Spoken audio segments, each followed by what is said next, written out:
WMAZ Morning starts now. It is a beautiful start to the day, and today will be one of our cooler days of the rest of this work week. I'll have those details and talk about when rain will return. That's all coming up.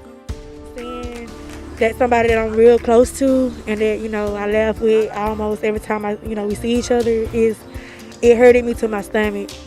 A 28-year-old is now dead after another shooting in Macon. What a friend of the victim has to say about Bibb County's 22nd homicide this year. Plus, testimony continues in the trial for the man accused of killing an Ocilla teacher and beauty queen. What defense lawyers for Ryan Duke wanted a judge to do. And gas prices back on the rise in the Peach State. What's ending this month that could cause them to go up even higher? Good Tuesday morning, Central Georgia. You're taking a live look over a truly beautiful downtown Macon. The time is now 6:31 a.m. on this May the 17th. I'm Wanye Reese. And I'm Caitlin Heck. What a beautiful start to a Tuesday morning. And Courtney, it's going to be, you said, the cooler day of the week. So we're going to take that as a good news, too. That's right. This week is all about silver linings, everyone, at least this work week, because cool today is still pretty hot, so prepare for it. But it is going to be cooler than the next couple of days. Overall, though, a beautiful morning out there. Enjoy this sunrise, a glowing start to the day. Temperature-wise, we're near 60 in Macon. We are at 60 to be exact. Dew points starting to go down today. Dew points will generally stay in the mid-50s. What does that mean? It's going to be a comfortable afternoon, not going to be quite as muggy as it was yesterday. Temperatures area-wide, generally in the low 60s. We're at 60 in Byron, 60 in Warner Robins, 62 in Perry. We're at 58 in Forsyth. That's one of the cooler spots. If you're south of Macon, we do still have some mid to upper 60s out there. We're at 65 in Unadilla, 68 in Dublin, and 67 in McRae. But overall, a really nice morning. So students heading to the bus stop, you might need a light jacket, but for most of you, you'll be fine without one. And as we go through the day, we'll warm very quickly for that ride home from school. Temperatures will be near 90. So yes, this is one of the cooler days. Let's talk about that warm up. And most importantly, when rain returns to the forecast. That's all in just a few minutes. Thank you, Courtney. Right now, Bibb deputies continue to investigate a deadly shooting in Macon that marks the county's 22nd homicide of the year. It happened near the intersection of Ibex and Chapel Streets. Our morning reporter TJ Anthony is live in studio with the latest details on the case. So TJ, what are investigators saying right now? Caitlin and Wanye, this was the scene last night, and right now details about what led up to the shooting are limited, but this is what we know so far. The Bibb County Sheriff's Office says the call came in right before 10 last night about a person shot around Ibex and Chapel Street. Deputies found 28-year-old Ormonda Clark shot dead. We spoke to one woman who grew up near this neighborhood and says she was actually friends with the victim. This is what she wants people to think about before they turn to violence. Try to be there for each other, trying to be more caring towards one another. And, it's just life too short. Like, they got kids, people have kids, and, leaving your kids behind to just foolishness, it's sad. And I really don't know what to say. It's just.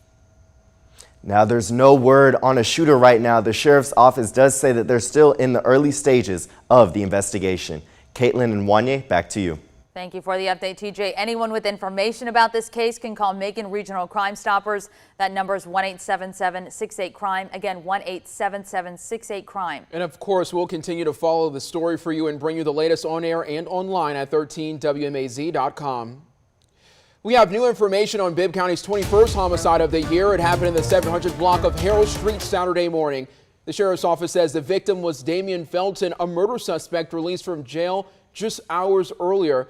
We had questions about how and why Felton got out of jail in the first place. Here's the timeline of his case. So back in May of last year, we covered another homicide, the death of Ammon Norwood. A man out walking found his body under a mattress at an illegal dump site in West Macon.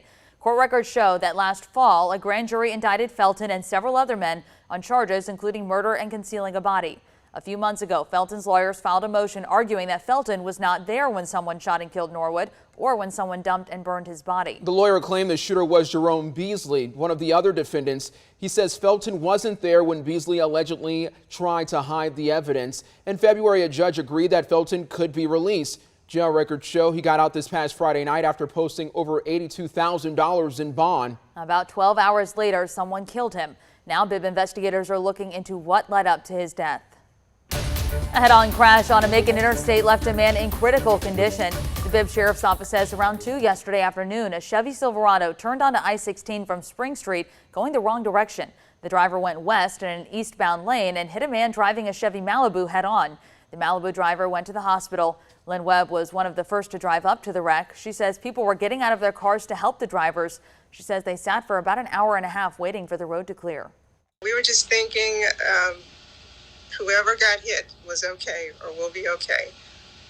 And also, we were trying to get out of that 92-degree heat. The sheriff's office says they are still investigating the accident. So far, there are no charges against the Silverado driver. The time is now 6:35 a.m. on this Tuesday morning. A 4-year-old vehicular homicide case is now back in the spotlight as the woman convicted wants a new trial. Former Houston County bus driver Shalita Harris claims her trial in 2018 was unfair, arguing jurors did their own online research about her possible sentence. That year, a judge sentenced Harris to 3 years in prison for the accident that killed 6-year-old Arlana Haynes. She also got 7 years probation. Now she's appealing her conviction to the state Supreme Court. Georgia's highest court is scheduled to hear arguments in Harris's case tomorrow in Atlanta. Also appealing to the court this week, Brian Brookins of Baldwin County.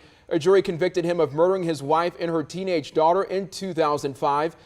Brookins faces the death penalty. His lawyers argue that he suffered from serious brain damage and that the trial court failed to consider that. The state Supreme Court is scheduled to hear arguments in this case today in Atlanta.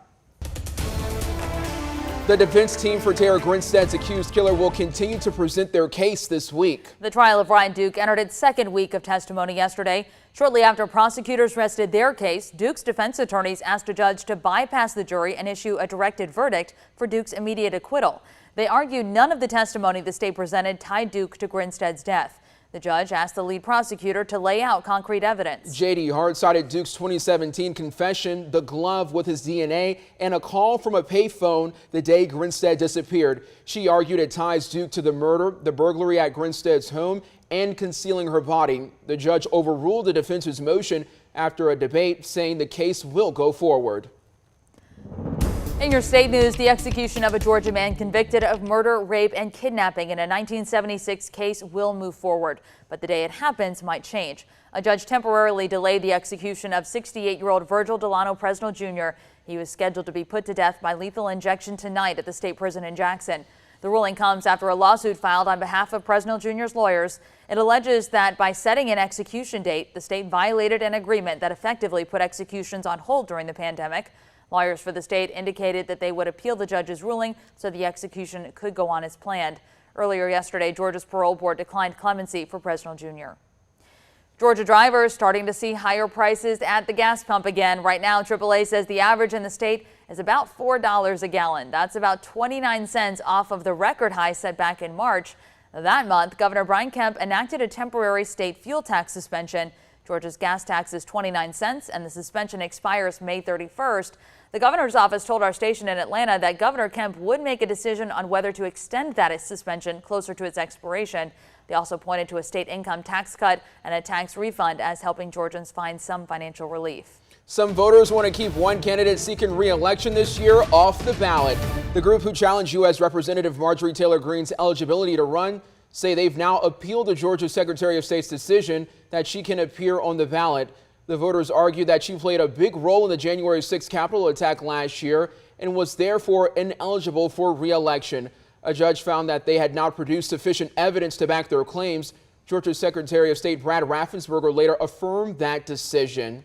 Speaking of elections, the May primary, believe it or not, it is just 1 week away. And we want to make sure that you have all the information you need before heading to the polls. You can find key dates and the races in our May 2022 election guide. It's on our homepage. You know where to go, 13WMAZ.com. Remember, you can also text the word VOTE to 478-752-1309, and we'll actually send that guide directly to your phone. Well, still ahead on 13 WMAZ Morning. Land itself, there is this natural, beautiful silence where you can just hear the birds, you can hear the water going over the dam, you can hear your own thoughts. Hamburg State Park is pretty remote, a place to truly get away from it all. But you might want to hear the buzzing of your fishing line going out from the reel. Hamburg boasts they have a great fishing lake. So join Suzanne Lawler as she kicks off a summer of visiting state parks. Plus, Boy, is it getting hot outside. Now, even though we're feeling the heat, we can't always call it a heat wave. I'll explain why coming up. Right now, the time is 6:40. Yesterday, my friend was running in the neighborhood at 4 o'clock in the afternoon on purpose. No one was chasing him. He was just out for a run. Just out for a run? I said, it is too hot for that. I said, get behind me, Satan. When I close that door and I turn that AC and that fan on, I rebuke you in this heat in the name of Jesus. Preach. Oh my gosh, I saw someone walking in my neighborhood the other day with one of those like almost like trash bag looking suits on. No. I'm like, you're trying to die. Like that's not. If you don't have the summer bod by now, it's not coming. Right. There's just, there's just healthier ways to go about that. Now, I really hope your neighbor drank at least a lot of water before they went running because, yeah, that's the heat of the day, everybody. 4 o'clock, that's scorching. And we did top out at 93 degrees yesterday, but you know good and well if you stepped out the door in the afternoon that it did feel warmer than that with the humidity. Now, our average high is 86. We did get pretty close to the record being 95 degrees, and we are going to near record-breaking heat a couple of days this week as high pressure continues to dominate following behind our cold front that moved in yesterday. You probably didn't notice that cold front very much other than maybe a light breeze. You could have maybe had a stray shower. If you did, consider yourself the lucky one. But now that high pressure is in control, it's going to give us a lot of sunshine. Look at this beautiful start to the day in Dublin. That might be blinding you a little bit. Let me stand in front of that for you. Temperature in Dublin, 68. So one of the warmer spots this morning, that's for sure. If you're south of Macon, you are slightly warmer for the start of the day as that colder air just hasn't quite spilled in just yet. But for some of us, we're waking up in the upper 50s, like in Forsyth, a really nice morning there. 60 in Gray and in Macon, 60 in Warner Robins.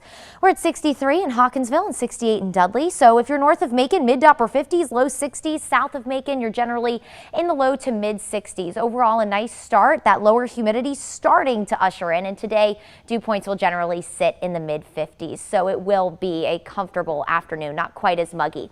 Today, expect temperatures to climb into the mid to upper 80s. It will be one of the cooler days this week, but we will gradually warm, or I should say quickly warm. Temperatures will quickly rebound back into the mid to upper 90s starting tomorrow, upper 90s Thursday, so we'll get close to triple-digit heat. The models are hinting some of us could experience triple-digit heat on Thursday, so prepare for it. The record, by the way, 98. And then as we head into Saturday, notice that cool down. That will be thanks to some much-needed rainfall. We're in a deficit of over an inch for the month of May, over 2 inches for the year, and it does look like we could potentially pick up half an inch to an inch and a half, maybe some locally heavy amounts as we do start to increase our coverage of rain first on Saturday and then on Sunday as a cold front starts to approach, and we'll even continue a more widespread coverage of rain into Monday. So if your yards need the rain, it looks like some is on the way. So it's right around the corner, everybody. You just have to get through a couple of hot days. So near 90 today, mid to upper 90s through the rest of the week, and then it looks like increased rain chances will return through the weekend. We'll go back in the low to mid 80s Sunday and Monday.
Time is 6:45. Pay bumps could come to some city employees and public safety departments in Warner Robins. It's all part of the proposed budget for 2023. The city shared their first draft at last night's council meeting. Warner Robins plans on allocating $2.5 million, including a 10% raise for the majority of the city's employees for public safety, a $4,000 bonus to police officers and firefighters, and a $4,000 sign-on bonus to new recruits in those departments. Mayor LaRhonda Patrick says the city will host 2 more budget hearings before their July 1st deadline. You can find more information about those right now on 13WMAZ.com. Tonight, we'll get a look at Macon Bibb Mayor Lester Miller's initiatives and priorities for the next year. It comes as he plans to outline his proposal for the 2023 fiscal year budget.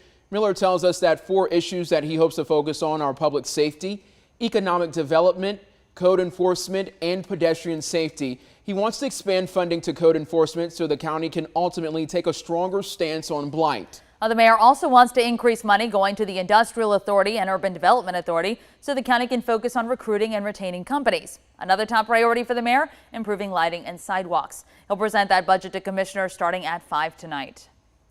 And in education news this morning, graduation season is underway, and students, you're probably starting to look at options for the future. Oh yes, a great time. Some who turn the tassel may turn to college, while others may choose to hop right into their career search. Today we're taking a closer look at how Bibb Schools wants to help a student land a job. Through Project Search, students with disabilities explore possible careers through a 9-month internship. Jennifer Wright's daughter has Down syndrome and works at Publix, and she says it's been so rewarding. It's just like all of our kids. She's happy, she feels important, they need me, and every kid needs to feel like that. Wright is also an instructor with Project Search. She says if students find a job they love and stay there, the program tracks them for the next 2 years to make sure they are employed for the minimum of 16 hours and that they have a competitive wage. Janisha Morgan graduates this year and plans to start the program in August. She hopes to work in daycare just like her mom. Because it's excellent. And I like helping out with others. Do you like kids? Yes, I love kids. I absolutely love this program. You know, a disability, I really call it an ability in the way that you can truly do anything that you put your mind to. And I love that it's giving those kids a purpose and something for them to do. Exactly. We love to see it. Project Search is already a national program, but Wright says she hopes to see it grow even more in Bibb County so more students, campuses, and businesses can get involved. All right, well, now to a story that comes straight from the heart. So back in February, we told you about a Houston County couple and their journey to add to their family. Well, we are due for an update, and we have some great news. The Grafs have a baby boy on the way. Jennifer and Josh got so much support from Central Georgians as they started in vitro fertilization and shared the process on social media. Both carriers of a rare genetic mutation. The couple passed along the disorder to their daughter, Ellie. They had to pay for additional testing during IVF to avoid the same thing for their future kids. After months of medication, shots, and doctor's appointments in Atlanta, the Grafs announced on Facebook that they'll be adding to their family at the end of December. And they say they are so grateful to the Central Georgia community for all of the support that they've received. A huge congratulations to them. I think this is a lot of people, a thing that a lot of people take for granted is bringing life into this world. It's not something that's always that easy. It's not, and we are so happy for them. We can't wait till December when we get to see that baby boy. I want to see the baby. Now, this morning we're kicking off a series that we're going to be running all summer long. Suzanne Lawler is going to venture out and visit several state parks and show you all the fun things that they have to do. Now, we start off with one you may not have heard of, but it's actually in our own backyard out in Washington County, Hamburg State Park. So let's check it out. We're just out in the middle of God's country.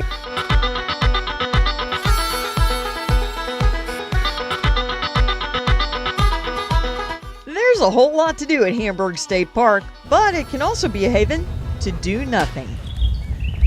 Yeah, it's just peaceful to sit here and look out at the water, and sometimes the geese swim by. Dana and Mike Myers, no, not the actor, are from Dudley. They love that 95% of the camping sites here come with a lakefront view. So when it gets warm, you'll find them sitting outside their camper at Hamburg a couple of times a month. It's where everybody walks up and down the road and you don't meet a stranger. Hamburg is a hidden gem. Park Ranger Julie Howe says yes, they are remote, but not every state park has this. An old grist mill that dates back to 1921. It opens a couple of times a month for tours and trade. This piece of equipment is a corn sheller from the 1920s. The piece of equipment that we're standing in front of is a Eli Whitney cotton gin that was in this building back in the 20s. That is one of the things that we get phone calls at the office for 9 times out of 10. Do y'all have any cornmeal or grits available? COVID cut back on how many times they put the stones in motion to make the homemade basics, but you can enjoy this sound any day of the week. If you read any reviews about Hamburg State Park, you're going to hear folks talking about fishing, fishing, fishing. They've got catfish, crappie, brim, and bass. A lot of boats to choose from, too, to go out on the water. And a lot of people want to come out and for the first time ever kayak or canoe, or they even want to try an aqua cycle, which this is a very easy vehicle to maneuver. There are submerged stumps and logs in the lake which create a natural fish habitat for breeding. Really just whatever bites. There's not really that much of a strategy to it here. So if you want to reel in a good time, head to Hamburg and harmonize with Mother Nature. Suzanne Lawler, 13 WMAZ News. Oh, it looks so beautiful out there. Now, you can't swim in the lake because they do have alligators floating around. And we have a lot of web extras, including a walkthrough tour of the mill and some of Suzanne's fishing adventures for you. Oh, man. We'll also put a link to the state park booking site if you'd like to visit Hamburg. You can find all of that a little bit later on this morning on our website. That's at 13WMAZ.com. Your time's now 6:52 a.m. Courtney, how's the weather and traffic looking? Oh, looks pretty good out there this morning. I know that state park is something Dylan and I will have to check out. It looks wonderful. As you're getting ready to head out the door, no reported accidents. There was a report of a vehicle fire on I-75 northbound. If you're heading towards Sardis Church Road, again heading north, but no lanes are blocked, but that obviously might be a distraction. So just something to keep in mind. Sunny and warm for that ride home with temperatures near 90. Overall, a nice looking day. Drive very carefully, everybody. Now, of course, the temperature is soaring into the 90s this week. This spring may feel hot and uncomfortable, but it doesn't necessarily mean that we're in a heat wave. Meteorologist Taylor Stephenson explains what defines a heat wave and how it forms in this week's episode of WeatherWorks.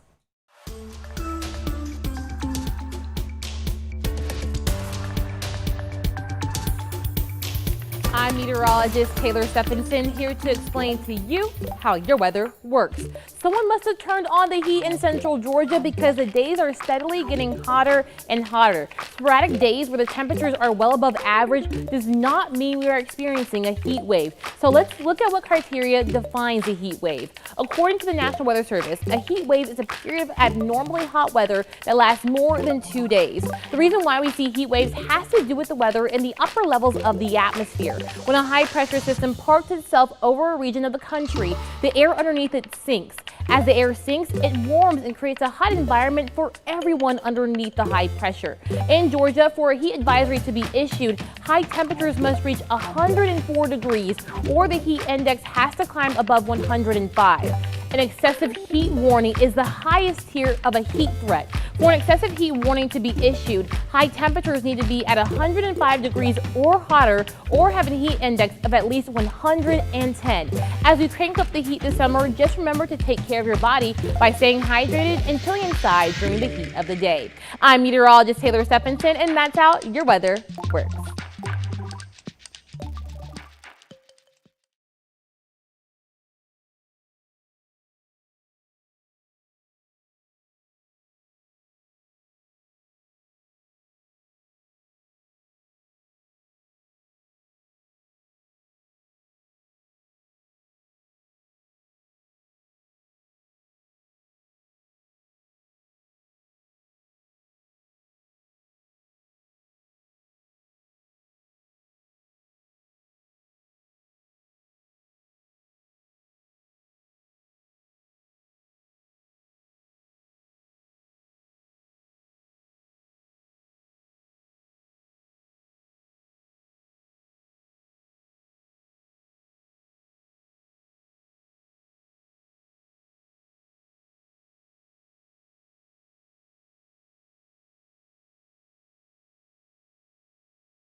Thank you for spending your morning with us. CBS Mornings is next. We'll be back in 25 minutes. Let's tackle this Tuesday with a positive attitude. Have a great day, everyone. There we go. Yay!